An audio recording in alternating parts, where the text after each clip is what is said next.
Sabe aquele momento raro em que a humanidade decide fazer algo grandioso, em vez de criar mais uma rede social inútil com filtro de cachorro e gente vendendo curso de mindset quântico? Então, hoje é um desses dias. Hoje, 1º de abril de 2026, a NASA quer lançar a Artemis II. Sim, eu sei. 1º de abril, missão histórica, foguete bilionário.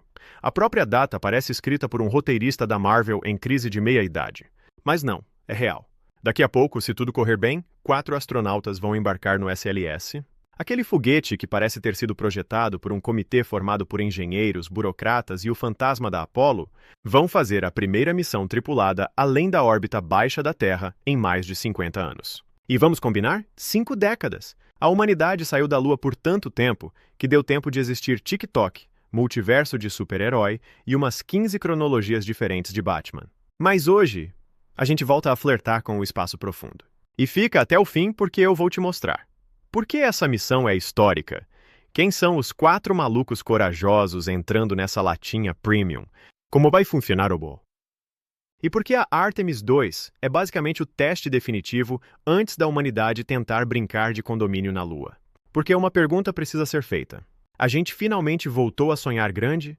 Ou só estamos gastando trilhões para fazer um flyby lunar com estética de PowerPoint militar? Respira. Hoje tem foguete. Hoje tem Lua. Hoje tem humanidade tentando parecer uma civilização avançada. Pelo menos por algumas horas. A Artemis II é a primeira missão tripulada do programa Artemis. A Artemis I, em 2022, foi o teste sem tripulação. Deu a volta na Lua.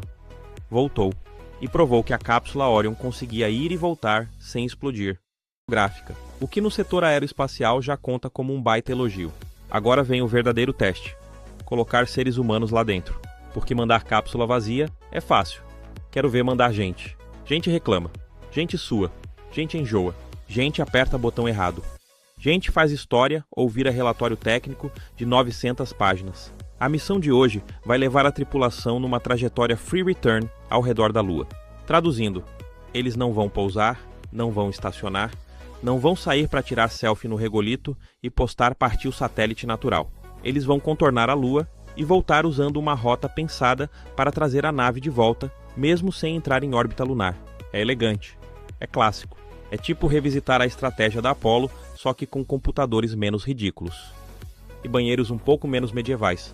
E isso já torna a missão histórica por si só, porque é o primeiro voo tripulado no espaço profundo desde Apollo 17, em 1972. Ou seja, a última vez que a humanidade fez algo assim, o mundo ainda nem tinha internet comercial, streaming, nem fã brigando online por causa de cronologia de anime. Pergunta sincera: como é que uma espécie que foi à Lua em 1969 passou meio século ocupada demais para voltar? A resposta curta? Política, dinheiro, prioridades, Guerra Fria, burocracia e a incrível capacidade humana de abandonar projetos épicos para investir em mediocridades recorrentes. Resista. A janela abre às 18 horas e 24 minutos no horário da costa leste dos Estados Unidos, o que dá 19 horas e 24 minutos em Fortaleza. E sim, existe uma janela de lançamento porque foguete não é ônibus. Ele depende de alinhamento orbital, clima, segurança e telemetria. E daquele ritual místico chamado Por Favor, não vaza hidrogênio hoje. A NASA informou condições meteorológicas 80% favoráveis durante o dia, o que em linguagem espacial significa: parece bom, mas não vamos desafiar o universo com excesso de confiança. E a cobertura ao vivo está rolando pela NASA Bliss, YouTube e também por plataformas parceiras. A cobertura principal da NASA começou à 1 da tarde no horário da costa leste, com operações de abastecimento mostradas antes disso. Então sim, hoje é um daqueles dias em que você pode abrir uma live e assistir bilhões de dólares virando fogo controlado. A humanidade é ou não é a espécie mais caótica do universo observável?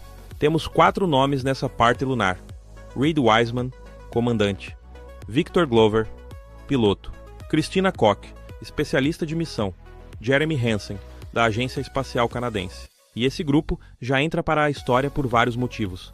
Koch será a primeira mulher a ir tão longe no espaço profundo. Glover será a primeira pessoa negra em uma missão humana além da órbita baixa da Terra. Hansen será o primeiro canadense nessa rota lunar. Olha que conceito revolucionário. Fazer história espacial sem parecer elenco exclusivo de arquivo preto e branco dos anos 60. Finalmente. E imagina o nível mental dessas 4 pessoas.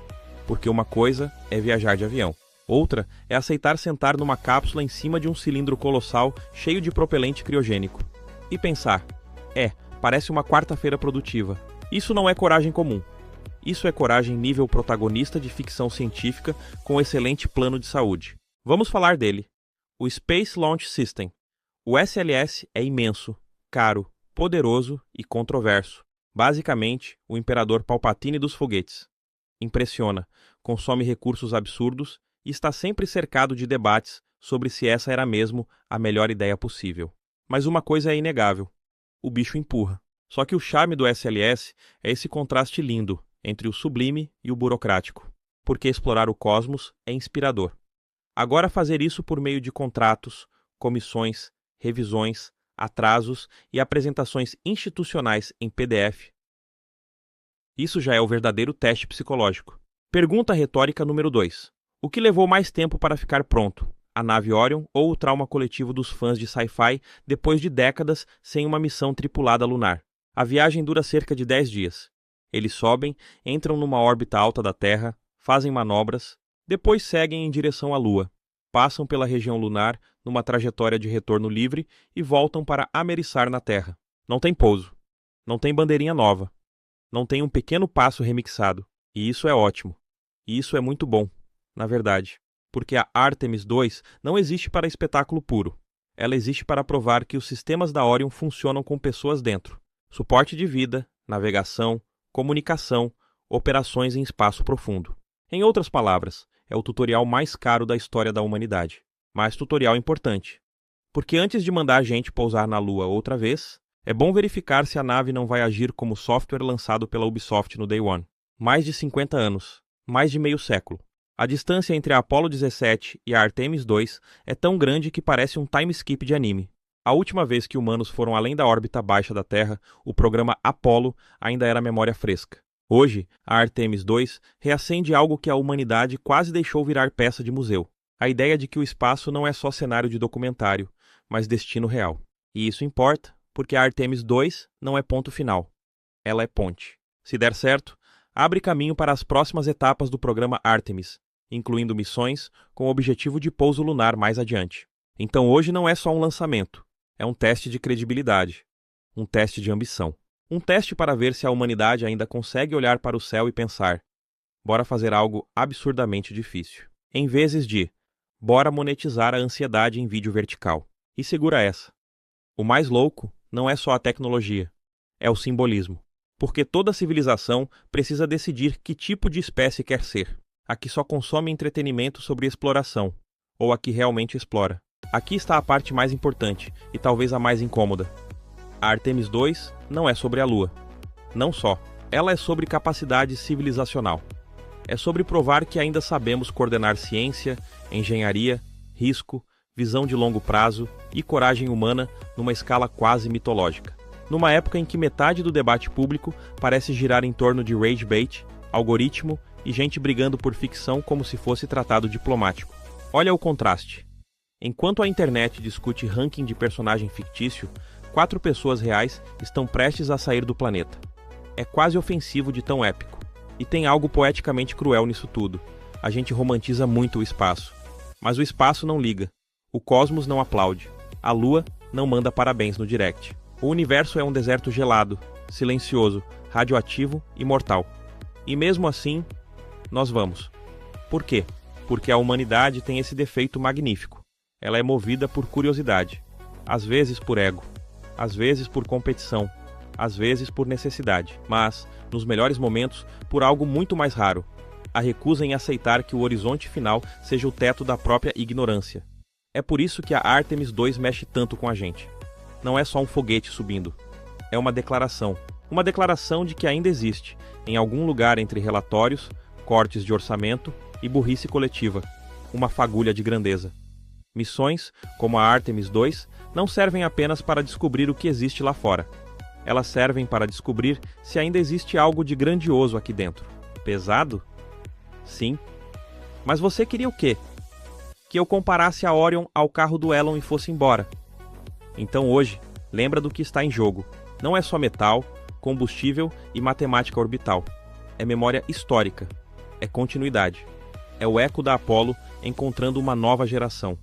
A humanidade tentando sair do modo espectador e voltar ao modo protagonista.